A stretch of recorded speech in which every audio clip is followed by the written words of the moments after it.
ਆਉਣ ਵਾਲਾ ਇੱਕ ਡੈਕੇਡ 10 ਸਾਲ ਕੈਨੇਡੀਅਨਸ ਇਮੀਗ੍ਰੇਸ਼ਨ ਦੇ ਤੌਰ ਤੇ ਕਿੱਦਾਂ ਹੋ ਸਕਦਾ ਆ? ਤਾਂ ਹੈ ਨਹੀਂ ਕਿ ਕੈਨੇਡਾ ਜੋ ਇਮੀਗ੍ਰੈਂਟ ਦਾ ਆਉਣਾ ਬੰਦ ਕਰ ਦੇਗਾ। 25 ਇੰਸਟੀਚਿਊਟ ਵਰਲਡ ਵਾਈਡ ਜੇ ਉੱਥੋਂ ਸੈਂਕੜਿਆਂ 'ਚ ਵੀ ਆਉਣ ਤੇ ਤਾਂ ਵੀ ਹਜ਼ਾਰਾਂ ਲੱਖਾਂ 'ਚ ਬਣ ਜਾਂਦੇ ਨੇ। ਜਿਹੜੇ ਬੱਚੇ ਇੱਥੇ ਆਉਂਦੇ ਨੇ ਅਸੀਂ ਉਹਨਾਂ ਦੇ ਪੇਰੈਂਟ ਨੂੰ ਵੀ ਇਹ ਦੱਸਦੇ ਹਾਂ ਕਿ ਤੁਹਾਡੇ ਬੱਚੇ ਨਹੀਂ ਹੈਗੇ, ਅਸੀਂ ਇਹਨਾਂ ਦੇ ਸੈਕੰਡ ਪੇਰੈਂਟਸ ਹਾਂ, ਪੈਸੇ ਦੀ ਵੀ ਜ਼ਰੂਰਤ ਹੈ ਜੀ, ਅਸੀਂ ਉਹਨਾਂ ਨੂੰ ਦੇਵਾਂ। ਜੇ ਤੁਹਾਨੂੰ ਕੋਈ ਐਮਰਜੈਂਸੀ ਹੋ ਤੁਸੀਂ ਇਹਨਾਂ ਨੂੰ ਕੰਟੈਕਟ ਕਰ ਸਕਦੇ ਹੋ। ਬੱਚਿਆਂ ਨੇ ਕੀਤਾ ਵੀ ਹੈ।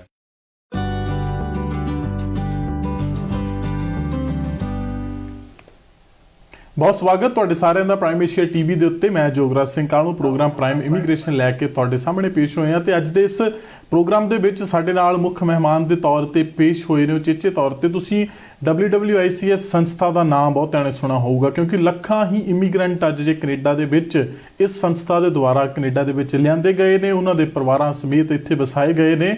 ਤੇ ਉਸ ਤੋਂ ਇਲਾਵਾ ਕੰਟੀਨੈਂਟਲ ਕਾਲਜ ਇੱਕ ਵੱਡੀ ਸੰਸਥਾ ਹੈ ਪੰਜਾਬ ਦੇ ਵਿੱਚ ਵੀ, ਫਤਿਹਗੜ੍ਹ ਸਾਹਿਬ ਤੋਂ। ਉੱਥੋਂ ਕਾਲਜ ਤੋਂ ਵੀ ਬੱਚੇ ਇੱਧਰਲੇ ਬਨੇ ਲਿਆਉਣ ਦਾ ਉਹ ਸਿਸਟਮ ਸਾਰਾ, ਉੱਥੇ ਪੜ੍ਹਾਈ ਤੇ ਬਾਅਦ ਵਿੱਚ ਪੜ੍ਹਾਈ ਇੱਥੇ ਕੰਟੀਨਿਊ ਕਰਾਉਣ ਦਾ ਕੈਨੇਡਾ ਦੇ ਵਿੱਚ ਮੁੱਖ ਤੌਰ ਦੇ ਉੱਤੇ, ਉਹ ਸਾਰੇ ਸਿਸਟਮ ਬਾਰੇ ਤੁਹਾਨੂੰ ਅੱਜ ਜਾਣਕਾਰੀ ਦਿਵਾਉਂਦੇ ਹਾਂ। ਤੇ WWICS ਦੀਆਂ ਕੁਝ ਵਿਸ਼ੇਸ਼ਤਾਵਾਂ, ਕਦੋਂ ਤੋਂ ਕੰਮ ਕਰ ਰਹੇ ਨੇ, ਕਿੱਥੋਂ ਸ਼ੁਰੂ ਕੀਤਾ ਸੀ, ਹੁਣ ਕਿੱਥੇ ਨੇ, ਕਿੰਨੇ ਆਫਿਸਿਸ ਨੇ, ਕਿਹੜੇ ਸ਼ਹਿਰਾਂ ਦੇ ਵਿੱਚ, ਤੇ ਕੁਝ ਓਵਰਆਲ ਸਾਰੀ ਗੱਲਬਾਤ ਲਈ ਸਾਡੇ ਨਾਲ colonel BS Sandhu ji studio 'ਚ ਮੌਜੂਦ ਨੇ। ਪਹਿਲਾਂ ਉਹਨਾਂ ਦਾ ਸਵਾਗਤ ਕਰਦੇ ਹਾਂ। ਸਤਿ ਸ਼੍ਰੀ ਅਕਾਲ ਜੀ ਕਰਨਲ ਸਾਹਿਬ। ਸਤਿ ਸ਼੍ਰੀ ਅਕਾਲ ਜੋਗਰਾਜ ਜੀ, ਸਤਿ ਸ਼੍ਰੀ ਅਕਾਲ, ਬਹੁਤ ਸਵਾਗਤ ਜੀ ਤੁਹਾਡਾ Prime Asia. Thank you very much. Colonel ਸਾਹਿਬ, ਕਾਫੀ ਲੰਮਾ ਅਰਸਾ ਤੁਸੀਂ ਜ਼ਿੰਦਗੀ ਦਾ ਪਹਿਲਾਂ ਆਪਣੀ ਜੌਬ ਦੇ ਵਿੱਚ, ਆਰਮੀ ਜੌਬ ਦੇ ਵਿੱਚ ਬਤੌਰ ਕਰਨਲ ਤੁਸੀਂ ਉੱਧਰ ਬਤੀਤ ਕੀਤਾ, ਫਿਰ ਇੱਕਦਮ ਸਡਨ ਇੱਧਰ ਨੂੰ ਚੇਂਜ। ਪਹਿਲਾਂ ਤੇ ਇਸ ਤੋਂ ਪਹਿਲਾਂ ਕਿ ਮੈਂ WWICS ਤੇ ਆਵਾਂ, ਇਹ ਤੁਹਾਡਾ ਇੱਧਰ ਨੂੰ ਆਉਣ ਦਾ ਰੁਝਾਨ ਕਿੱਦਾਂ ਬਣਿਆ? ਉਹ ਨੀਂਹ ਕਿੱਦਾਂ ਰੱਖੀ ਗਈ, ਨੀਂਹ ਜਿਹੜੀ ਉਸ ਚੀਜ਼ ਦੀ ਸੀ WWICS ਦੀ? ਬੜਾ ਅੱਛਾ ਸਵਾਲ ਪੁੱਛਿਆ ਤੁਸੀਂ। ਮੇਰੇ ਕਜ਼ਨ ਬ੍ਰਦਰ ਨੇ ਨਿਊਯਾਰਕ ਦੇ ਵਿੱਚ, ਅੱਛਾ ਜੀ, ਜਦੋਂ ਵੀ ਉਹਨਾਂ ਨੇ ਇੰਡੀਆ ਵਿਜ਼ਿਟ ਕਰਨਾ ਉਹਨਾਂ ਨੇ ਮੈਨੂੰ ਕਹਿਣਾ ਵੀ ਤੁਸੀਂ ਚਲੋ ਉੱਥੇ ਚੱਲੋ, ਤੁਹਾਡਾ ਬਹੁਤ ਫਿਊਚਰ ਹੈ, ਬਹੁਤ ਅੱਛਾ ਹੈ। ਉਹਨਾਂ ਨੇ ਮੈਨੂੰ ਮੋਟੀਵੇਟ ਕੀਤਾ, ਮੈਨੂੰ ਆਈਡੀਆ ਸਟਕ ਕਰ ਗਿਆ। ਅੱਛਾ। ਔਰ ਮੇਰੀ ਪੈਨਸ਼ਨੇਬਲ ਸਰਵਿਸ ਹੋ ਗਈ ਸੀ। ਮੈਂ ਕਿਹਾ ਚਲੋ ਪੇਪਰ ਪੁੱਟ ਆਪ ਕਰਕੇ ਚੱਲਦੇ ਹਾਂ। ਅੱਛਾ। ਔਰ ਮੇਰੀ ਪ੍ਰੋਫੈਸ਼ਨਲ ਕੁਆਲੀਫਿਕੇਸ਼ਨ ਵੀ ਬਹੁਤ ਅੱਛੀ ਸੀ। ਮੈਂ ਸਰਵੇਅਰ ਦੇ ਵਿੱਚ, ਲੈਂਡ ਸਰਵੇ ਬਹੁਤ ਜ਼ਿਆਦਾ ਹਾਈ ਕੁਆਲੀਫਿਕੇਸ਼ਨ ਸੀ। ਅੱਛਾ ਜੀ। ਔਰ ਇਹ ਡਿਮਾਂਡ ਸੀ ਉਹਨਾਂ ਦਿਨਾਂ ਦੇ ਵਿੱਚ ਇਨ ਪ੍ਰੋਫੈਸ਼ਨਲ ਕੈਟੇਗਰੀ। तो मैं अप्लाई किया तो मैं इमिग्रेशन भी विदिन 3 to 4 मंथ्स मिल गई। सो मैं फैमिली लैके टोरंटो आ गया, उत्थे सैटल होए और विदिन 1 वीक मैंने जॉब मिल गई तो मैं स्टार्टड वर्किंग आल्सो। अच्छा जी। कैनेडा दे विच टोरंटो दे विच मैं देखिया मेरे 4-5 साल दे सर्विस दे विच कैनेडा दे विच बहुत सारे रिफ्यूजी घूमते सी और पंजाब तो कुछ आए हुए सी कि 1984 का दौर चल रहा सी जी। इस तो इलावा श्रीलंका, सोमालिया और कई कंट्री दे उन्हां दी जिहड़ी कंडीशन सी, लिविंग कंडीशन काफ़ी पुअर सीगियां और लोग उन्हां नूं एक्सप्लॉइट करते सी जी। तो मैं सोचा कि उन्हां कोई वैलफेयर एक्टिविटी नाल क्यों ना करी जाए। और उन्हां दिनां दे विच कैनेडा दी पॉलिसी जिहड़ी बहुत लिबरल सी। अच्छा जी। जिहड़ी रिफ्यूजी दी सी, जिहड़े बंदे कुटमार करके आए ने कंट्री दे विच, उन्हां नाल बहुत ज़्यादा इनजस्ट ह्यूमन राइट की वायलेशन हुई है, तो उन्होंने वो बहुत काइंडली उन्होंने एप्लीकेशन सुनते सी। अच्छा जी। तो मैं कुछ केसेस जेडे रिफ्यूजी कोर्ट दे विच लेके गया टोरंटो स्ट्रीट ते टोरंटो च, और वो बच्चे काफ़ी क्वालीफाई करते इमिग्रेंट आए सी और वो मिसगाइडेड लॉट सी, लोगों के गलत तरीके ना पासपोर्ट ते या जो भी कुछ है वो अपना मिलीटेंसी तो बचने लिए इत्थे आ गए सी। अच्छा जी। तो जिन्ने भी मैं केसेस लाए अपना कंज्यूमर उहदे विच अपने रिफ्यूजी कोर्ट दे विच वो 100% थ्रू हुंदे गए। अच्छा। उहदे 3 जज हुंदे ने और 2 जज फेवरेबल कर देण तो इमिग्रेशन मिल जाती है। अच्छा करन साहब, इस पासे ध्यान किद्दां आया भी इधरले बने नूं तुरना है? मतलब कुछ पढ़ाई सी कि पिछली कि जां फिर जदों प्रोसैस दे विचों दी लंघदे सी उदों तुहानूं किद्दां पता सी सिस्टम दा, कि जां फिर लागे बने किसी दी मदद भी यारां दोस्तां दी, जां किद्दां कीता सारा कुछ? इस तरह सीगा कि मेरे लागे एक लाइब्रेरी सी, मैं उत्थे जाके कैनेडा दी बैकग्राउंड, इमिग्रेशन इहदे बारे इहदे मैनूं शौक है पढ़न दा, ते मैं पढ़न लग्या तो उत्थे मैनूं काफ़ी आइडिया हो गया है। और दूसरा जिहड़ा मैनूं कन्विंस कीता जिहड़े रिफ्यूजी सी भी इन्हां दी मैं हेल्प करा, I should go out of the way. ये मेरी तो जॉब है ही है, चलो मैनूं तो कोई अर्निंग दी कोई प्रॉब्लम है नहीं, ਤੇ ਮੇਰੀ ਵੈਸੇ ਵੀ ਵੈਲ ਪੇਡ ਜੌਬ ਸੀ ਉਹਨਾਂ ਦਿਨਾਂ ਦੇ ਵਿੱਚ ਵੀ। ਓਕੇ। तो मैं ये एज ए वेलफेयर एक ਕੰਮ ਲਿਆ ऑनरेरियम ਤੇ ਕੋਈ ਫੀਸ ਚਾਰਜ ਨਹੀਂ ਕਰੀ ਹੈ। ਅੱਛਾ, ਉੱਥੋਂ ਫਿਰ ਇਮੀਗ੍ਰੇਸ਼ਨ ਵੱਲ ਨੂੰ ਕਿਵੇਂ ਆਏ ਤੇ WWICS ਦੀ ਸ਼ੁਰੂਆਤ ਕਿੱਦਾਂ ਹੋਈ? ਉਹਨਾਂ ਨੇ ਮੈਨੂੰ ਕਿਹਾ, ਦੇ ਯੂਜ਼ਡ ਟੂ ਬੀ ਜੋਕਿੰਗ, ਉਹਨਾਂ ਨੇ ਹਾਸਾ ਮਜ਼ਾਕ ਕਰਨਾ ਇਮੀਗ੍ਰੇਸ਼ਨ ਆਫੀਸਰ ਨੇ। ਉਹਨਾਂ ਨੇ ਕਹਿਣਾ ਵੀ ਤੁਸੀਂ ਆਪਣੇ ਕੰਟਰੀ 'ਚ ਕਿਉਂ ਨਹੀਂ ਜਾਂਦੇ? ਅੱਛਾ। ਜਿਹੜੇ ਕਿ ਤੁਸੀਂ ਇਲੀਗਲ ਆਉਂਦੇ ਨੇ ਇਹਨਾਂ ਨੂੰ ਉੱਥੇ ਜਾ ਕੇ ਇਨਲਾਈਟਨ ਕਰੋ, ਪੜਾਓ ਇਹਨਾਂ ਨੂੰ ਲੀਗਲ ਤਰੀਕੇ ਦੇ ਨਾਲ ਆਉਣ। ਸੋ ਆਈਡੀਆ ਮੇਰੇ ਮਾਈਂਡ ਦੇ ਵਿੱਚ ਸਟਕ ਕਰ ਗਿਆ ਔਰ ਮੈਂ ਅਕਤੂਬਰ 1993 ਦੇ ਵਿੱਚ ਇੰਡੀਆ ਆਇਆ। ਅੱਛਾ ਜੀ। ਤੇ ਇੰਡੀਆ ਆ ਕੇ ਮੈਂ ਇੱਕ ਟ੍ਰਿਬਿਊਨ ਦੇ ਵਿੱਚ ਆਰਟੀਕਲ ਪਬਲਿਸ਼ ਕਰਾਇਆ, Canada here I come, glossy section ਦੇ ਵਿੱਚ। That was a motivator. ਮੈਂ ਇਹ ਕਹਾਂਗਾ ਕਿ ਲੋਕਾਂ ਨੇ ਪੜ੍ਹਿਆ, ਕਾਲਸ ਬਹੁਤ ਆਉਣ ਲੱਗ ਗਈਆਂ। ਓਕੇ। ਫਿਰ ਸੈਮੀਨਾਰ ਕਰੇ ਚੰਡੀਗੜ੍ਹ, ਦਿੱਲੀ, ਹੋਰ ਸਾਰੇ ਕੈਪੀਟਲ ਸਿਟੀ ਜਿੰਨੀ ਸਟੇਟਾਂ ਦੇ ਨੇ। ਅੱਛਾ, ਫਿਰ ਫੋਕਸ ਹੋ ਗਿਆ ਵੀ ਹੁਣ ਇੱਧਰ ਨਹੀਂ ਤੁਰਨਾ। ਬਸ ਬਹੁਤ ਹੀ ਥੰਪਿੰਗ ਰਿਸਪੌਂਸ ਆਉਣ ਲੱਗ ਗਿਆ। ਮੇਰੇ ਕੋਲ ਨੌਲੇਜ ਬਹੁਤ ਸੀ ਔਰ ਪ੍ਰੋਸੈਸਿੰਗ ਟਾਈਮ ਵੀ ਇੰਨਾ ਜ਼ਿਆਦਾ ਨਹੀਂ ਸੀ ਜੀ। ਕੈਨੇਡੀਅਨ ਹਾਈ ਕਮਿਸ਼ਨ ਦਾ 6 ਮਹੀਨੇ ਦੇ ਅੰਦਰ ਇਮੀਗ੍ਰੇਸ਼ਨ ਮਿਲ ਜਾਂਦੀ ਸੀ। ਅੱਛਾ। ਤੋ ਅਸੀਂ ਵਿਦਿਨ ਪਹਿਲੇ ਜਿਹੜਾ ਹੈ 6 to 9 ਮੰਥ ਦੇ ਵਿੱਚ ਘੱਟੋ ਘੱਟ 500 ਤੋਂ 600 ਕੇਸ ਫਾਈਲ ਕਰਤਾ ਔਰ ਸਾਰਿਆਂ ਨੂੰ ਜਿਹੜਾ ਹੈ ਇਮੀਗ੍ਰੇਸ਼ਨ ਲੈਂਡਿੰਗ ਤੇ ਮਿਲ ਗਈ ਹੈ। ਅੱਛਾ ਜੀ। ਉਹਦੇ ਨਾਲ ਬੜਾ ਫਿਰ ਜਿਹੜਾ ਹੈ ਵਰਡ ਸਪਰੈਡ ਹੋ ਗਿਆ ਮਾਰਕੀਟ ਦੇ ਵਿੱਚ। ਫਿਰ ਅਸੀਂ ਹੋਰ ਆਫਿਸ ਖੋਲੇ। ਦੂਸਰਾ ਜਿਹੜਾ ਫੈਕਟਰ ਸੀਗਾ ਜੀ, ਮੈਂ ਦੇਖਿਆ ਕਿ ਕੰਪਨੀ ਨੂੰ ਕ੍ਰੈਡੀਬਿਲਿਟੀ ਦੇਣ ਲਈ ਜਿਹਨੇ ਆਰਮੀ ਆਫਿਸਰ ਰਿਟਾਇਰਡ ਸੀਨੀਅਰ ਉਹ ਸਾਰੇ ਮੈਂ ਬ੍ਰਾਂਚ ਮੈਨੇਜਰ ਲਾਤੇ। ਅੱਛਾ, ਸਾਰੇ ਆਰਮੀ ਆਫਿਸਰ? ਸਾਰੇ ਆਰਮੀ ਆਫਿਸਰ। ਜਿਹੜਾ ਫਾਊਂਡੇਸ਼ਨ ਸੀ ਇਹ ਬ੍ਰਾਂਚ ਸਾਰੇ ਉਹਦੀ ਵਿਕਸ ਦੀ। ਇਹ ਤੁਸੀਂ ਖੁਦ ਆਰਮੀ ਆਫਿਸਰ ਰਹਿ ਚੁੱਕੇ ਸੀ ਤਾਂ ਕਰਕੇ ਤੁਹਾਡਾ ਯਕੀਨ ਵੱਜਿਆ ਸੀ ਕਿ ਤਾਂ ਕਰਕੇ ਕਿ ਉਹਨਾਂ ਦੀ ਕ੍ਰੈਡੀਬਿਲਿਟੀ और जो है वो बहुत हाई डिग्री ਦੀ ਹੁੰਦੀ ਹੈ, ਲੋਕਾਂ ਨੂੰ ਬਹੁਤ ਵਿਸ਼ਵਾਸ ਹੈ। ਨਹੀਂ, ਉਹ ਜ਼ਿੰਦਗੀ 'ਚ ਡਿਸਪਲਿਨਡ ਵੀ ਆਮ ਲੋਕਾਂ ਨਾਲੋਂ ਜ਼ਿਆਦਾ ਹੋਣਗੇ। ਡਿਸਪਲਿਨ ਵੀ ਹੁੰਦਾ ਹੈ। ਸੋ ਉਸ ਤੋਂ ਬਾਅਦ ਫਿਰ ਕੋਈ ਲੁਕਿੰਗ ਬੈਕ ਨਹੀਂ ਸੀ ਜੋਗਰਾਜ ਜੀ। ਫਿਰ ਮੈਂ ਓਵਰਸੀਜ਼ ਕੰਟਰੀ 'ਚ ਵੀ ਗਿਆ, ਮਿਡਲ ਈਸਟ ਗਿਆ ਮੈਂ। ਅੱਛਾ ਜੀ। ਜਿਹੜਾ ਦੁਬਈ ਹੈਗਾ, ਆਪਣਾ ਅਬੂ ਧਾਬੀ ਹੈ, ਹੋਰ ਗਲਫ ਕੰਟਰੀਜ਼ ਨੇ ਜੀ, ਤੇ ਉੱਥੇ ਬ੍ਰਾਂਚਸ ਖੋਲੀਆਂ। ਉੱਥੇ ਵੀ ਜਿਹੜੇ ਆਪਣੇ ਐਕਸਪੈਰਟ ਨੇ ਜਾਂਦੇ ਨੇ, ਕੰਮ ਕਰਨ ਜਾਂਦੇ ਨੇ, ਬਾਕੀ ਹੋਰ ਕੰਟਰੀ ਤੋਂ ਆਉਂਦੇ ਨੇ, ਉਹਨਾਂ ਦਾ ਬਹੁਤ ਅੱਛਾ ਰਿਸਪੌਂਸ ਮਿਲਿਆ। ਅੱਛਾ, ਹੁਣ ਫਿਰ WWICS ਦੇ ਅੱਜ ਦੀ ਡੇਟ 'ਚ ਕਿੰਨੇ ਕੁ ਆਫਿਸਿਸ ਨੇ? ਸਾਡੇ 15 ਆਫਿਸ ਇੰਡੀਆ ਦੇ ਵਿੱਚ ਹੈ ਨੇ। ਅੱਛਾ ਜੀ। ਉਹ ਤਕਰੀਬਨ ਸਾਰੇ ਵੱਡੇ ਸ਼ਹਿਰਾਂ 'ਚ? ਹਾਂ, 15 ਆਫਿਸ ਸਾਡੇ ਓਵਰਸੀਜ਼ ਦੇ ਵਿੱਚ ਨੇ ਔਰ ਮੇਜਰ ਕਨਸੈਂਟ੍ਰੇਸ਼ਨ ਜਿਹੜੀ ਹੈ ਇਹ ਸਾਡੀ UAE ਬ੍ਰਾਂਚ ਦੀ ਹੈ। ਓਕੇ। ਔਰ ਗਲਫ ਕੰਟਰੀ 'ਚ ਹੈ। ਇਸ ਤੋਂ ਇਲਾਵਾ ਮੈਂ ਅਫਰੀਕਾ 'ਚ ਵੀ ਗਿਆ। ਮੈਂ ਇੱਕ ਛੋਟਾ ਵਾਸਕੋ ਡੇ ਗਾਮਾ ਤੇ ਮੈਂ ਈਸਟ ਅਫਰੀਕਾ ਦੇ ਵਿੱਚ ਜਿਹੜਾ ਕੀਨੀਆ, ਤੰਜ਼ਾਨੀਆ ਜੀ ਔਰ ਜਿਹੜਾ ਹੈ ਯੁਗੰਡਾ, ਮੇਰੇ 2 ਆਫਿਸ ਸੀ, ਨੈਰੋਬੀ ਤੇ ਯੁਗੰਡਾ ਦੇ ਕੰਪਾਲਾ ਦੇ ਵਿੱਚ। ਤੰਜ਼ਾਨੀਆ 'ਚ ਮੈਂ ਆਫਿਸ ਨਹੀਂ ਸੈਟਅਪ ਕੀਤਾ। ਮੈਂ ਤਕਰੀਬਨ ਇਹ ਸਾਨੂੰ ਹੁਣ ਕੰਪਨੀ ਨੂੰ 28 ਸਾਲ ਹੋ ਗਏ ਨੇ, 1993 ਤੋਂ ਲੈ ਕੇ ਹੁਣ ਤੱਕ। ਬਿਲਕੁਲ ਠੀਕ। ਔਰ ਤਕਰੀਬਨ ਮੈਂ ਪੂਰੇ ਵਰਲਡ ਦੇ ਵਿੱਚ ਸਾਰੇ ਜਿਹੜੇ ਸੈਮੀਨਾਰ ਕਰੇ ਨੇ, ਯੂਰਪੀਅਨ ਕੰਟਰੀ ਨੇ, ਹੋਰ ਸਾਰੇ ਯੂਰਪੀਅਨ ਕੰਟਰੀ 'ਚ ਵੀ ਆਫਿਸਿਸ ਹੈਗੇ ਨੇ ਕਿਤੇ? ਮੈਂ ਖੁਦ ਜਿਹੜੇ ਸੈਮੀਨਾਰ ਕਰਦਾ, ਖੁਦ ਵਿਜ਼ਿਟ ਕਰਦਾ। ਅੱਛਾ, ਖੁਦ ਵਿਜ਼ਿਟ ਕਰ। ਆਫਿਸ ਜਿਹੜੇ UAE, ਅਫਰੀਕਾ, ਉਸ ਤੋਂ ਇਲਾਵਾ ਹੋਰ ਕਿੱਥੇ ਨੇ? ਕੈਨੇਡਾ 'ਚ ਵੀ ਹਰ ਸ਼ਹਿਰ 'ਚ ਨੇ? ਹਾਂ, ਕੈਨੇਡਾ ਦੇ ਵਿੱਚ ਸਾਡੇ ਪਹਿਲਾਂ ਸਾਡਾ ਆਫਿਸ ਟੋਰਾਂਟੋ 'ਚ ਹੁੰਦਾ ਸੀ ਜੀ ਔਰ ਬਹੁਤ ਬੜਾ ਆਫਿਸ ਹੈ।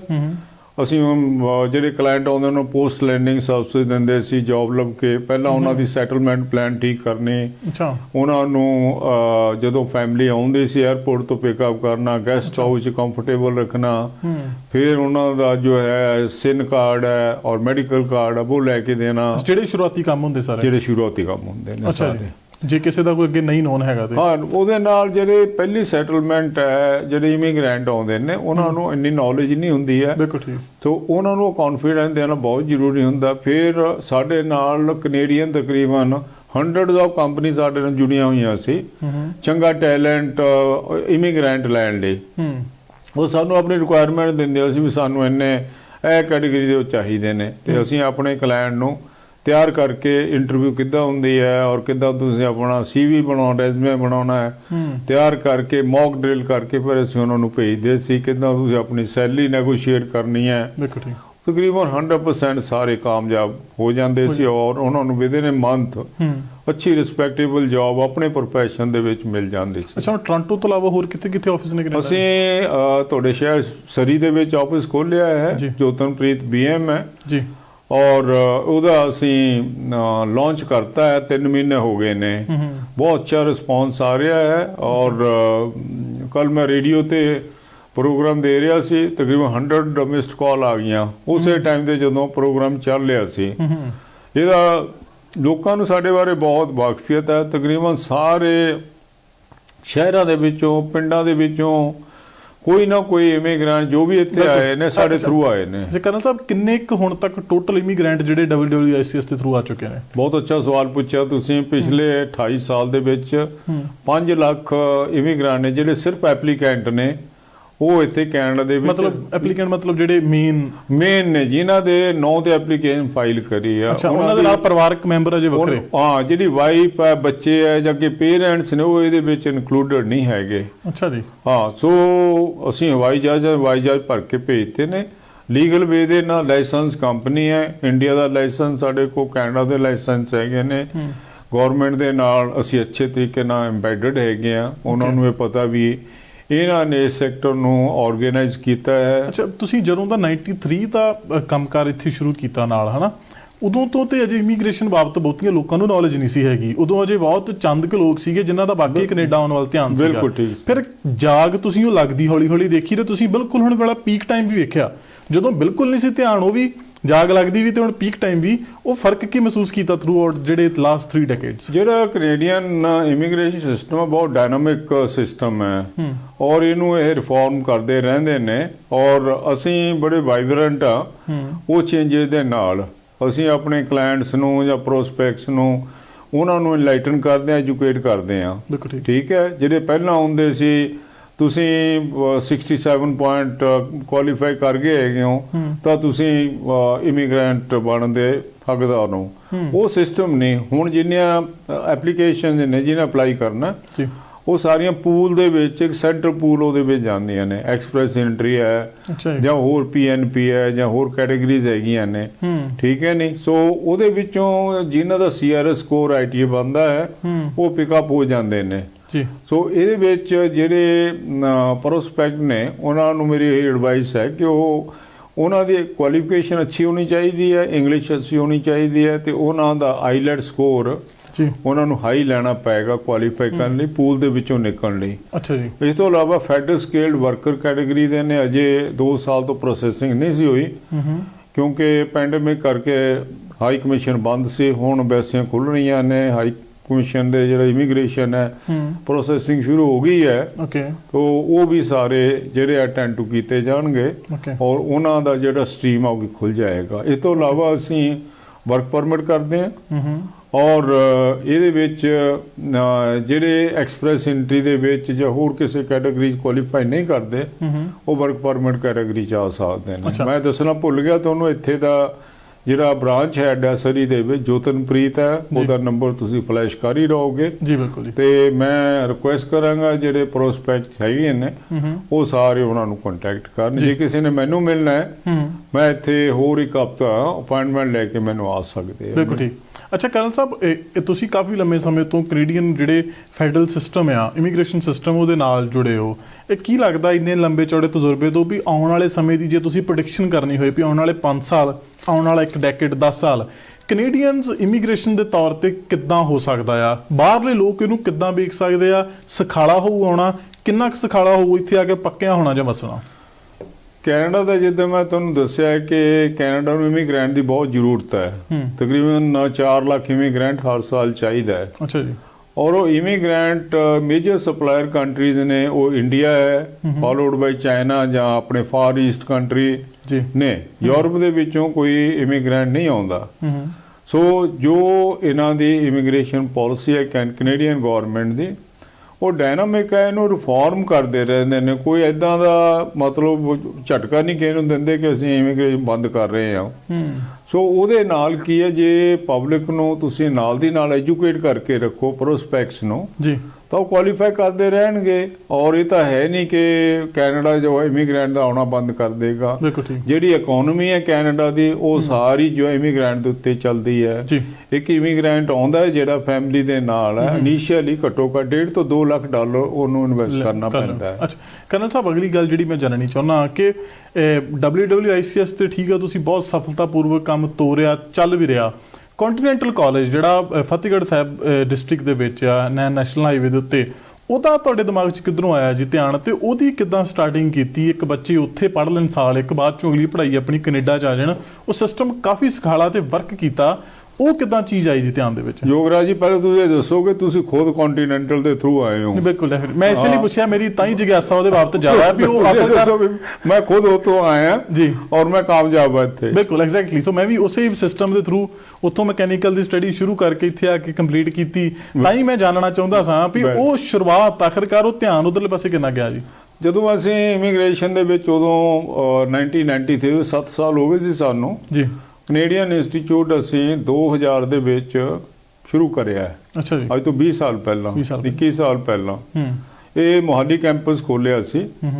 ਔਰ ਅਸੀਂ ਇਹ ਦੇਖਿਆ ਕਿ ਜਿਹੜੇ ਬੱਚੇ ਸਟੂਡੈਂਟ ਵੀਜ਼ਾ ਤੇ ਜਾਂਦੇ ਨੇ ਕੈਨੇਡਾ ਦੇ ਵਿੱਚ ਜੀ, ਉਹ ਕਾਫੀ ਗੁੰਮਰਾਹ ਹੋ ਜਾਂਦੇ ਨੇ ਇੱਥੇ ਆ ਕੇ। ਅਸਾਈਨਮੈਂਟ ਔਰ ਵਰਕਿੰਗ ਸਟਾਈਲ ਜੇ ਉਹ ਸਾਰਾ ਬਹੁਤ ਡਿਫਰੈਂਟ ਹੈ ਜੀ। ਬਿਲਕੁਲ। ਉਹ ਅਸੀਂ ਕੈਨੇਡੀਅਨ ਕਾਲਜ ਯੂਨੀਵਰਸਿਟੀ ਦੇ ਨਾਲ ਟਾਈ ਅਪ ਕੀਤਾ, ਉਹਨਾਂ ਨੂੰ ਸਮਝਾਇਆ ਉਹਨਾਂ ਨੂੰ ਕਿ ਤੁਸੀਂ ਆ ਕੇ ਸਾਡੇ ਕੰਟਰੀ ਦੇ ਵਿੱਚ ਅਸੀਂ ਤੁਹਾਨੂੰ ਕਾਲਜ ਦੇਵਾਂਗੇ, ਵਧੀਆ এনवायरमेंट ਦੇਵਾਂਗੇ, ਤੁਸੀਂ ਆ ਕੇ ਉਹਨਾਂ ਨੂੰ ਸਾਲ ਉੱਥੇ ਪੜਾਓ, ਉਸ ਤੋਂ ਬਾਅਦ ਬੱਚੇ ਟ੍ਰਾਂਸਫਰ ਲੈ ਲੈਣਗੇ ਤੁਹਾਡੇ ਹੀ ਕਾਲਜ ਯੂਨੀਵਰਸਿਟੀ ਦੇ ਵਿੱਚ। ਬਿਲਕੁਲ ਠੀਕ ਹੈ। ਸੋ ਉਹਨਾਂ ਦੀ ਗੱਲ ਸਮਝ ਆ ਗਈ, ਉਹਨਾਂ ਨੇ ਕਿਹਾ ਬਿਲਕੁਲ ਠੀਕ ਹੈ।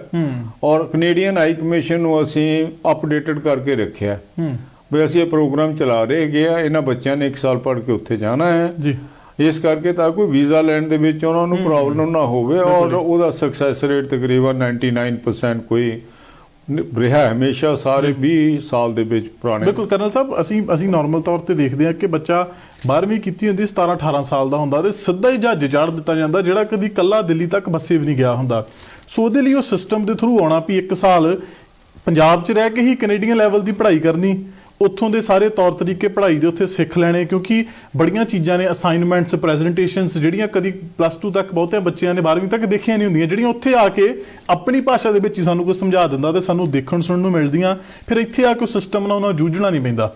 ਸੋ ਉਹ ਇੱਕ ਸਾਰਾ ਜਿਹੜਾ ਪ੍ਰੋਸੀਜਰ ਆ ਉਹ ਵਾਕਈ ਜੀ ਬੱਚੇ ਨੂੰ ਇੱਕ ਬ੍ਰੇਨ ਵਾਈਜ਼ ਪ੍ਰੀ ਰੈਡੀ ਕਰਨ ਵਾਸਤੇ ਉਹ ਬਹੁਤ ਵਧੀਆ ਚੀਜ਼ ਜਿਹੜੀ ਕਾਰੀਗਰ ਸਾਬਤ ਹੋਈ ਹੈ। ਤੇ ਉਹਦੇ ਵਾਸਤੇ ਮੇਰਾ ਖਿਆਲ ਹੋਰ ਵੀ ਅੱਗੇ ਉਹਦੇ ਵਿੱਚ ਐਡ ਔਨ ਕਾਲਜਿਸ ਹੋ ਰਹੇ ਨੇ। ਹੁਣ ਤੱਕ ਕਿੰਨੇ ਕਾਲਜਿਸ ਦੇ ਵਿੱਚ ਬੱਚੇ ਉੱਥੋਂ ਆ ਸਕਦੇ ਨੇ? ਵੰਡਰਫੁਲ। ਜਿਹੜਾ ਕੈਨੇਡੀਅਨ ਕਾਲਜ ਹੈ ਆਪਣਾ, ਉਹਦੇ ਪਲੱਸ ਪੁਆਇੰਟ ਤੁਸੀਂ ਖੁਦ ਹੀ ਹਾਈਲਾਈਟ ਕਰਤੇ ਨੇ ਕਿ ਤੁਹਾਨੂੰ ਇੰਨਾ ਕੌਨਫੀਡੈਂਸ ਮਿਲਿਆ ਉੱਥੇ ਪੜ੍ਹ ਕੇ ਸਾਲ, ਕਿ ਉਹਨਾਂ ਨੇ ਤੁਹਾਡੀ ਕੰਡੀਸ਼ਨਿੰਗ ਪੂਰੀ ਤਿਆਰ ਕਰਕੇ ਤੁਹਾਨੂੰ ਭੇਜਿਆ। ਸੋ ਬੱਚੇ ਜਿਹੜੇ ਬਹੁਤ ਕੌਨਫੀਡੈਂਸ ਲੈਵਲ ਦੇ ਨਾਲ ਆਉਂਦੇ ਨੇ। ਐਜ਼ ਔਨ ਟੂਡੇ ਸਾਡੇ ਕੋਲ 12 ਕਾਲਜ ਨੇ ਜਿਨ੍ਹਾਂ ਦੇ ਪ੍ਰੋਗਰਾਮ ਉੱਥੇ ਚੱਲਦੇ ਨੇ। ਉਹਦੇ ਵਿੱਚ ਸਾਡੇ ਕੋਲ 2 ਯੂਨੀਵਰਸਿਟੀ, ਥਾਮਸਨ ਰਿਵਰ ਯੂਨੀਵਰਸਿਟੀ ਹੈ ਔਰ ਅਸੀਂ ਲੈਥਬ੍ਰਿਜ ਦੇ ਨਾਲ ਕੋਆਰਡੀਨੇਟ ਕਰ ਰਹੇ ਹੈਗੇ ਆ ਕੈਲਗਰੀ ਦੀ। ਔਰ ਜਿਹੜੇ ਕਾਲਜਿਸ ਨੇ ਇਹ ਸਾਰੇ ਗਵਰਨਮੈਂਟ ਫੰਡਡ ਕਾਲਜਿਸ ਨੇ ਕੈਨੇਡਾ ਦੇ, ਕੋਈ ਪ੍ਰਾਈਵੇਟ ਕਾਲਜ ਨਹੀਂ ਹੈ ਜੀ, ਠੀਕ ਹੈ। ਉਹ ਸਾਰੇ ਜਿਹੜੇ ਨੇ ਇਹਨਾਂ ਨੂੰ ਬੱਚਿਆਂ ਨੂੰ ਇੱਥੇ ਪੜ੍ਹ ਕੇ ਉਹਨਾਂ ਨੂੰ ਵਰਕ ਪਰਮਿਟ ਮਿਲਦਾ ਹੈ ਔਰ ਫਿਰ ਉਹ ਸਾਰੇ ਪਰਮਾਨੈਂਟ ਰੈਜ਼ੀਡੈਂਸ ਲਈ ਐਲੀਜੀਬਲ ਹੋ ਜਾਂਦੇ ਨੇ। ਬਹੁਤ ਹੀ ਸਕਸੈਸਫੁਲ ਸਟਰੀਮ ਹੈ ਔਰ ਇਹਦੇ ਵਿੱਚ 100% ਬੱਚੇ ਜਿਹੜੇ ਨੇ ਉਹ ਸਕਸੈਸਫੁਲ ਰਹਿੰਦੇ ਨੇ ਕੈਨੇਡਾ ਦੇ ਵਿੱਚ ਆ ਕੇ। ਬਿਲਕੁਲ ਠੀਕ। ਅੱਛਾ ਕਰਨਲ ਸਾਹਿਬ, ਇਮੀਗ੍ਰੇਸ਼ਨ ਇੰਡਸਟਰੀ ਦੇ ਪਾਇਓਨੀਅਰ ਦਿਖਾਉਂਦੇ ਹੋ ਤੁਸੀਂ, ਆਪਣੇ ਆਪ 'ਚ ਇੱਕ ਵੱਡੀ ਗੱਲ ਆ।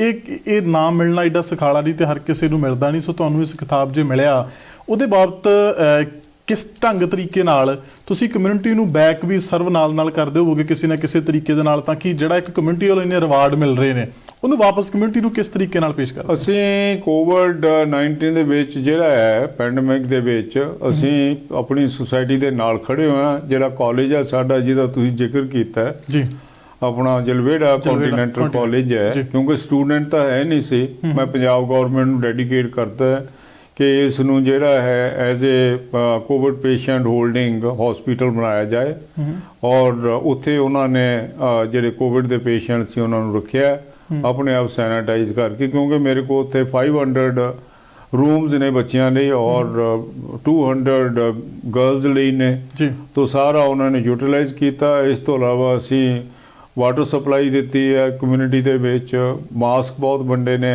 ਜੀ ਫ੍ਰੀ ਲੰਗਰ ਲਗਾਏ ਹੈਗੇ ਨੇ। ਤੋ ਜਿੰਨਾ ਸਾਡੇ ਕੋਲੋਂ ਬੰਦਾ ਸੀਗਾ ਅਸੀਂ ਸੁਸਾਇਟੀ ਦੇ ਨਾਲ ਖੜੇ ਹੋਏ ਹਾਂ ਔਰ ਖੜੇ ਹੁੰਦੇ ਰਹਾਂਗੇ। ਇਹ ਤੋਂ ਇਲਾਵਾ ਅਸੀਂ ਸਾਡੇ ਜਿਹੜਾ ਰਿਜ਼ੋਰਟ ਹੈ ਫੋਰੈਸਟਲ ਰਿਜ਼ੋਰਟ ਜਿਹੜਾ ਕਿ 8th ਬੰਡਰਾ ਉਹਦੇ ਸਾਹਮਣੇ ਇੱਕ ਅਸੀਂ ਵੋਕੇਸ਼ਨਲ ਸਕੂਲ ਖੋਲ੍ਹਿਆ ਹੈ ਗਰਲਸ ਲਈ, ਇੰਪਾਵਰਿੰਗ ਵੂਮੈਨ। ਅੱਛਾ ਜੀ। ਉੱਥੇ ਅਸੀਂ ਤਕਰੀਬਨ 10,000 ਤੋਂ 15,000 ਤੱਕ ਕੁੜੀਆਂ ਨੂੰ ਵੋਕੇਸ਼ਨਲ ਟ੍ਰੇਨਿੰਗ ਫ੍ਰੀ ਦੇ ਕੇ ਅੱਛਾ ਜੀ ਉਹਨਾਂ ਨੂੰ ਆਪਣੇ ਪੈਰਾਂ ਤੇ ਖੜਾ ਕਿਸ ਤਰੀਕੇ ਦੀ ਟ੍ਰੇਨਿੰਗ ਉੱਥੇ ਮਿਲਦੀ ਜੀ? ਉਹਦੇ ਵਿੱਚ ਨਿਟਿੰਗ, ਸਟਿਚਿੰਗ ਔਰ ਜਿਹੜਾ ਉਹਨਾਂ ਨੂੰ ਆਪਣੇ ਆਪ ਨੂੰ ਜਿਹੜਾ ਬਿਊਟੀ ਦੇ ਨੇ ਕੋਰਸਿਸ, ਉਸ ਤੋਂ ਇਲਾਵਾ ਜਿਹੜਾ ਹੈ ਉਹਨਾਂ ਨੂੰ ਕੰਪਿਊਟਰ ਨੌਲੇਜ। ਓਕੇ। ਉੱਥੇ ਤਕਰੀਬਨ 10 ਪ੍ਰੋਗਰਾਮ ਚੱਲਦੇ ਨੇ।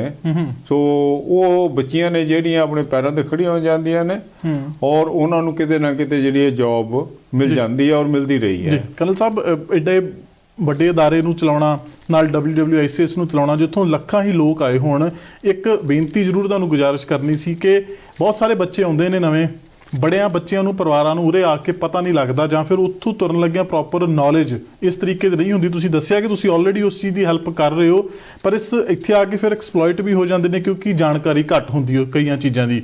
ਸੋ ਉਸ ਚੀਜ਼ ਬਾਬਤ ਜੇ ਨਾਲ ਕੁਝ ਕੁ ਪ੍ਰੋਗਰਾਮ ਚਲਾਏ ਜਾਣ, ਕਿਉਂਕਿ ਜਿੰਨੇ ਤੁਹਾਡੇ ਕੋਲ ਇੰਸਟੀਚਿਊਟ ਨੇ 25 ਇੰਸਟੀਚਿਊਟ ਵਰਲਡ ਵਾਈਡ, ਜੇ ਉੱਥੋਂ ਸੈਂਕੜਿਆਂ 'ਚ ਵੀ ਆਉਣ ਤੇ ਤਾਂ ਵੀ ਹਜ਼ਾਰਾਂ ਲੱਖਾਂ 'ਚ ਬਣ ਜਾਂਦੇ ਨੇ। ਸੋ ਉਹ ਕਿਸ ਤਰੀਕੇ ਨਾਲ ਕਮਿਊਨਿਟੀ ਦੀ ਹੈਲਪ ਜਿੱਦਾਂ ਵੀ ਤੁਸੀਂ ਆਲਰੇਡੀ ਕਰ ਰਹੇ ਹੋ, ਇਸ ਪ੍ਰੋਸੈਸ ਨੂੰ ਹੋਰ ਵੀ ਅੱਗੇ ਤੋਰਿਆ ਜਾ ਸਕੇ ਤੇ ਮੇਰੇ ਖਿਆਲ ਇੱਕ ਬਹੁਤ ਵਧੀਆ ਗੱਲ ਹੋਵੇਗੀ ਜੀ। ਜਿਹੜੇ ਬੱਚੇ ਇੱਥੇ ਆਉਂਦੇ ਨੇ ਅਸੀਂ ਉਹਨਾਂ ਦੇ ਪੇਰੈਂਟ ਨੂੰ ਵੀ ਇਹ ਦੱਸਦੇ ਹਾਂ, ਜੇ ਬੱਚੇ ਲੈਂਡ ਕਰਦੇ ਨੇ ਆਪਣੇ ਵੀਜ਼ਾ ਤੇ ਆਉਂਦੇ ਨੇ, ਆਪਣਾ ਸਟੱਡੀ ਵੀਜ਼ਾ ਤੇ ਜਾਂ ਹੋਰ ਹੈ ਜੀ, ਕਿ ਤੁਹਾਡੇ ਬੱਚੇ ਨਹੀਂ ਹੈਗੇ, ਅਸੀਂ ਇਹਨਾਂ ਦੇ ਸੈਕੰਡ ਪੇਰੈਂਟਸ ਹਾਂ। ਜੇ ਬੱਚਿਆਂ ਨੂੰ ਕੈਨੇਡਾ ਦੇ ਵਿੱਚ ਕੋਈ ਪ੍ਰੋਬਲਮ ਹੁੰਦੀ ਹੈ ਕਿਸੇ ਕਿਸਮ ਦੀ ਵੀ, ਪੈਸੇ ਦੀ ਵੀ ਜ਼ਰੂਰਤ ਹੈ, ਅਸੀਂ ਉਹਨਾਂ ਨੂੰ ਦੇਵਾਂਗੇ ਔਰ ਬੱਚਿਆਂ ਨੂੰ ਅਸੀਂ ਉੱਥੇ ਜਿਹੜੀ ਪ੍ਰੀ ਡਿਪਾਰਚਰ ਹੁੰਦੀ ਹੈ ਉਹਦੀ ਕਾਉਂਸਲਿੰਗ ਦੇ ਵਿੱਚ ਉਹਨਾਂ ਨੂੰ ਦੱਸਦੇ ਹਾਂ ਕਿ ਸਾਡਾ ਕੈਨੇਡਾ ਦੇ ਵਿੱਚ ਟੋਰਾਂਟੋ 'ਚ ਆਫਿਸ ਆ, ਇਹ ਨੰਬਰ ਆ, ਈਮੇਲ ਆਈਡੀ ਹੈ, ਇਹ ਉੱਥੇ ਦੇ ਹੈੱਡ ਹੈਗੇ ਨੇ, ਜੇ ਤੁਹਾਨੂੰ ਕੋਈ ਐਮਰਜੈਂਸੀ ਹੋ ਤੁਸੀਂ ਇਹਨਾਂ ਨੂੰ ਕੰਟੈਕਟ ਕਰ ਸਕਦੇ ਹੋ। ਬੱਚਿਆਂ ਨੇ ਕੀਤਾ ਵੀ ਹੈ, ਬਿਲਕੁਲ ਠੀਕ ਹੈ। ਔਰ ਇਸੇ ਤਰ੍ਹਾਂ ਹੁਣ ਸਰੀਜ ਖੁੱਲ ਗਿਆ, ਅਸੀਂ ਇਹ ਵੀ ਬੱਚਿਆਂ ਨੂੰ ਹੈਲਪ ਦੇਵਾਂਗੇ ਇੱਥੇ।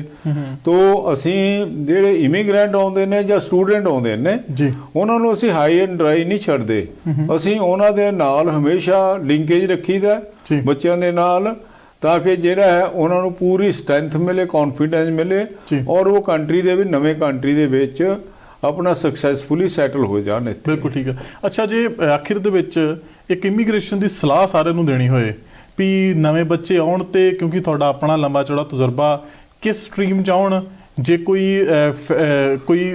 ਐਕਸਪੀਰੀਅੰਸਡ ਕਲਾਸ ਆ, ਕੋਈ ਪੱਕਿਆਂ ਤੌਰ ਤੇ ਆਉਣਾ ਚਾਹੁੰਦਾ, ਕੋਈ ਪਰਿਵਾਰ ਸਮੇਤ ਆਉਣਾ ਚਾਹੁੰਦਾ, ਕੋਈ ਵਰਕ ਪਰਮਿਟ ਤੇ ਆਉਣਾ ਚਾਹੁੰਦਾ, ਕੋਈ ਆਪਣੇ ਆਖਰੀ ਜਿਹੜੇ ਆਫਟਰ ਪੈਨਸ਼ਨ ਆਉਣਾ ਚਾਹੁੰਦਾ ਆ, ਤੇ ਉਹਨਾਂ ਬਾਬਤ ਤੁਹਾਡੀਆਂ ਕਿੱਦਾਂ ਵੱਖ-ਵੱਖ ਸਲਾਹਾਂ ਹੁੰਦੀਆਂ ਜੀ? ਇਸ ਤਰ੍ਹਾਂ ਹੈ ਕਿ ਆਪਣਾ ਜਿਹੜੀ ਇਮੀਗ੍ਰੇਸ਼ਨ ਹੈ ਇਹ ਕੁਆਲੀਫਿਕੇਸ਼ਨ ਜਾਂ ਹਰ ਐਕਸਪੀਰੀਅੰਸ ਤੇ ਬੇਸਡ ਹੈ। ਬਿਲਕੁਲ। ਜਿਨ੍ਹਾਂ ਨੇ ਵੀ ਅਪਲਾਈ ਕਰਨਾ, ਇੰਡੀਆ 'ਚੋਂ ਕਰਨਾ, ਕਿਸੇ ਹੋਰ ਕੰਟਰੀ 'ਚੋਂ ਕਰਨਾ, ਜੋ ਵੀ ਉਹਨਾਂ ਨੇ ਕੰਸਲਟੈਂਟ ਸਿਲੈਕਟ ਕਰਨਾ ਹੈ ਉਹ ਆਪਣਾ ਸੋਚ ਸਮਝ ਕੇ ਕਰਨ, ਤਾਂ ਕਿ ਉਹਨਾਂ ਨੂੰ ਕਿਸੇ ਕਿਸਮ ਦਾ ਉਹ ਨਾ ਹੋਵੇ, ਦੁੱਖ ਨਾ ਹੋਵੇ। ਠੀਕ ਹੈ। ਅਸੀਂ ਵੈਲ ਐਸਟੈਬਲਿਸ਼ਡ ਇੰਡੀਆ ਦੇ ਵਿੱਚ ਔਰ ਸ਼ਹਿਰ ਦੇ ਵਿੱਚ ਨੇ ਔਰ ਅਸੀਂ ਉਹਨਾਂ ਨੂੰ ਬਹੁਤ ਹੀ ਜ਼ਿਆਦਾ ਕੌਨਫੀਡੈਂਸ ਦੇ ਕੇ ਤਿਆਰ ਕਰਕੇ ਭੇਜੀਦਾ ਔਰ ਉਹਨਾਂ ਦੀ ਵੀ ਜਿਹੜੀ ਹੈ ਕਾਉਂਸਲਿੰਗ ਕੀਤੀ ਜਾਂਦੀ ਹੈ, ਉਹਨਾਂ ਦੀ ਜੌਬ ਪ੍ਰੋਸਪੈਕਟ ਦਿੱਤੇ ਜਾਂਦੇ ਨੇ। ਸੋ ਜੋ ਹੈ ਸਾਡਾ ਗੈਂਬਟ ਹੈ ਪੂਰੇ ਕੰਪਨੀ ਦਾ, ਸਾਡੇ ਕੋਲ ਹਾਈ ਪ੍ਰੋਫੈਸ਼ਨਲ ਨੇ, 500 ਤੋਂ ਜ਼ਿਆਦਾ ਲੋਕ ਕੰਮ ਕਰਦੇ ਨੇ ਜਿਹੜੇ ਕਿ ਬਹੁਤ ਹੀ ਜ਼ਿਆਦਾ ਪੜ੍ਹੇ ਲਿਖੇ ਨੇ, ਲਾਇਰਸ ਨੇ ਸਾਡੇ ਕੋਲ, ਚਾਰਟਰਡ ਅਕਾਊਂਟੈਂਟ ਨੇ। ਸੋ ਸਾਡਾ ਸਕਸੈਸ ਰੇਟ ਆਲਮੋਸਟ 100% ਹੈ। ਜਿਹੜੇ ਵੀ ਕੋਈ ਕੰਪਲਿਕੇਟਡ ਕੇਸ ਕਿਸੇ ਦਾ ਵੀ ਹੋਵੇ ਉਹ ਸਾਡੇ ਕੋਲ ਆ ਸਕਦੇ ਨੇ, ਅਸੀਂ ਉਹਨਾਂ ਦੀ ਜ਼ਰੂਰ ਹੈਲਪ ਕਰਾਂਗੇ। ਕੋਈ ਉਹਨਾਂ ਨੂੰ ਇਸ ਬਾਰੇ ਡਰਨ ਦੀ ਜਾਂ ਗਿਵ ਅਪ ਕਰਨ ਦੀ ਜ਼ਰੂਰਤ ਨਹੀਂ ਹੈ। ਮੈਂ ਇਹ ਕਹਿਣਾ ਚਾਹੁੰਦਾ ਕਲੋਜ਼ਿੰਗ ਦੇ ਵਿੱਚ ਕਿ ਕੈਨੇਡਾ ਇੱਕ ਫਾਈਨੈਸਟ ਡੈਸਟੀਨੇਸ਼ਨ ਹੈ ਪੂਰੇ ਵਰਲਡ ਦਾ। ਇਹਨੇ COVID-19 ਦੇ ਵਿੱਚ ਜਿੰਨੇ ਸਾਡੇ ਸਟੂਡੈਂਟ ਆਏ ਨੇ ਜਾਂ ਹੋਰ ਨੇ, ਫਾਈਨੈਂਸ਼ੀਅਲੀ ਬੜੀ ਮਦਦ ਕਰੀ ਹੈ। ਕਿਉਂਕਿ ਆਪਣੀ ਜਿਹੜੀ ਗਵਰਨਮੈਂਟ ਸੀ ਉਹਨਾਂ ਨੂੰ ਮੰਥਲੀ ਅਲਾਉਂਸ ਦੇਣੇ ਸ਼ੁਰੂ ਕਰਤੇ। ਜੀ। ਕਿਸੇ ਕੰਟਰੀ ਦੀ ਇਦਾਂ ਦੀ ਕੋਈ ਐਗਜ਼ਾਮਪਲ ਨਹੀਂ ਮਿਲੀ ਜਿੱਦਾਂ ਕੈਨੇਡਾ ਨੇ ਕੀਤਾ ਹੈ। ਔਰ ਇਹਦੇ ਬਾਰੇ ਮੈਂ ਸ਼ਾਬਾਸ਼ੀ ਦੇਣੀ ਚਾਹੁੰਦਾ ਕਿ ਗਵਰਨਮੈਂਟ ਆਫ ਕੈਨੇਡਾ ਜੋ ਹੈ ਬੱਚਿਆਂ ਦੇ ਨਾਲ ਜਾਂ ਜਿਹੜੇ ਆਏ ਨੇ ਇਮੀਗ੍ਰੈਂਟ ਆਏ ਨੇ ਉਹਨਾਂ ਦੇ ਨਾਲ ਮੋਢੇ ਨਾਲ ਮੋਢਾ ਲਾ ਕੇ ਉਹਨਾਂ ਨੇ ਕੋਵਿਡ-19 ਦੇ ਚੈਲੰਜਸ ਨੂੰ ਟੋਲਰੇਟ ਕੀਤਾ ਹੈ। ਅੱਛਾ ਕਰਨਲ ਸਾਹਿਬ, ਬਹੁਤ ਤੁਹਾਡਾ ਧੰਨਵਾਦ, ਤੁਸੀਂ ਸਟੂਡੀਓ 'ਚ ਆਏ। ਇੱਕ ਅਖੀਰ 'ਚ ਜਾਂਦਿਆਂ ਹੋਰ ਤੁਹਾਡੇ ਕੋਲ ਗੱਲ ਜਾਂਦੇ ਜਾਂਦੇ ਪੁੱਛ ਹੀ ਲੈਣੀ ਆ, ਕਿਉਂਕਿ ਕਈਆਂ ਨੂੰ ਲੱਗਦਾ ਹੈ ਕਿ ਹੁਣ ਬਈ ਕੈਨੇਡਾ ਨੇ ਖਰੇ ਜੇ ਕਿਤੇ ਸਰਕਾਰ ਬਦਲ ਗਈ ਤੇ ਇੱਥੇ ਇਮੀਗ੍ਰੈਂਟ ਲਿਆਉਣੇ ਬੰਦ ਕਰ ਦੇਣੇ ਆ, ਜਾਂ ਅੱਗੇ ਸਾਡਾ ਨੰਬਰ ਆਊ ਕਿ ਨਹੀਂ ਆਊ, 5 ਸਾਲ ਬਾਅਦ ਸਾਡਾ ਜਵਾਕ ਆਉਣਯੋਗ ਹੋਣਾ, ਉਦੋਂ ਤੱਕ ਕਾਨੂੰਨ ਸਹੀ ਰਹਿਣਗੇ, ਕਿੱਥੋਂ ਦੇ ਨਹੀਂ ਸਹੀ ਰਹਿਣਗੇ। ਕੀ ਲੱਗਦਾ ਕਿੰਨੀ ਕੁ ਲੰਬੀ ਇਮੀਗ੍ਰੇਸ਼ਨ ਜਿਹੜੀ ਆ ਉਹ ਕੈਨੇਡਾ ਦੀ ਚੱਲ ਸਕਦੀ? ਆਖਰੀ ਸਵਾਲ ਜੀ। ਦੇਖੋ, ਲੋਕਾਂ ਨੂੰ ਇਹ ਐਪਰੀਹੈਂਸਿਵ ਨੇ ਕਿ ਲਿਬਰਲ ਗਵਰਨਮੈਂਟ ਬਹੁਤ ਅੱਛੀ ਹੈ ਇਮੀਗ੍ਰੈਂਟ ਲਈ, ਕੰਜ਼ਰਵੇਟਿਵ ਗਵਰਨਮੈਂਟ ਥੋੜੇ ਜਿਹੇ ਪੈਰ ਖਿੱਚਦੀ ਹੈ।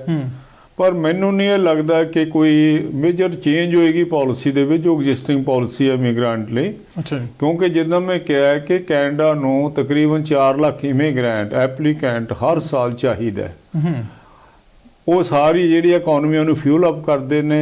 ਔਰ ਜਿਹੜਾ ਕੈਨੇਡਾ ਦਾ ਫਾਈਨੈਂਸ਼ੀਅਲ ਸਟਰੈਂਥ ਹੈ ਉਹ ਇਮੀਗ੍ਰੈਂਟ ਤੋਂ ਹੀ ਹੈ। ਸੋ ਇਸ ਕਰਕੇ ਕੋਈ ਮੇਜਰ ਚੇਂਜ ਐਂਟੀਸਪੇਟ ਨਹੀਂ ਕੀਤੀ ਜਾਂਦੀ। ਔਰ ਜਿਹੜੀ ਇਮੀਗ੍ਰੇਸ਼ਨ ਹੈ, ਮੈਂ ਤਾਂ ਇਹ ਕਹਾਂਗਾ ਫॉर ਅਨਦਰ 100 ਇਅਰਸ ਕੈਨੇਡਾ ਦੀ ਇਦਾਂ ਹੀ ਚੱਲਦੀ ਰਹੇਗੀ, ਕਿਉਂਕਿ ਜਿਹੜੀ ਇਹ ਪਾਪੂਲੇਸ਼ਨ ਗਰੋਥ ਨਹੀਂ ਹੈ ਕੈਨੇਡਾ ਦੇ ਵਿੱਚ। ਪਾਪੂਲੇਸ਼ਨ ਗਰੋਥ ਨਾ ਹੋਣ ਕਰਕੇ ਇਹ ਇਮੀਗ੍ਰੈਂਟ ਹੀ ਨੇ ਜਿਹੜੇ ਆ ਕੇ ਡੈਫੀਸ਼ੀਐਂਸੀ ਮੀਟ ਅਪ ਕਰਦੇ ਨੇ। ਜਿਹੜੇ ਬੇਬੀ ਬੂਮਰਸ ਸੀ ਕੈਨੇਡਾ ਦੇ ਵਿੱਚ ਉਹ ਰਿਟਾਇਰ ਹੋ ਗਏ ਨੇ ਹੁਣ, ਸੋ ਉਹਨਾਂ ਨੂੰ ਫਿਲ ਅਪ ਕਰਨ ਲਈ ਸਾਨੂੰ ਇਮੀਗ੍ਰੈਂਟ ਦੀ ਜ਼ਰੂਰਤ ਹੈ। ਕਰਨਲ ਸਾਹਿਬ, ਤੁਹਾਡਾ ਬਹੁਤ ਧੰਨਵਾਦ ਜੀ ਸਟੂਡੀਓ 'ਚ ਆਏ। Thank you ji. ਸਤਿ ਸ਼੍ਰੀ ਅਕਾਲ। Thank you Yograj ji, so nice of you. Thank you.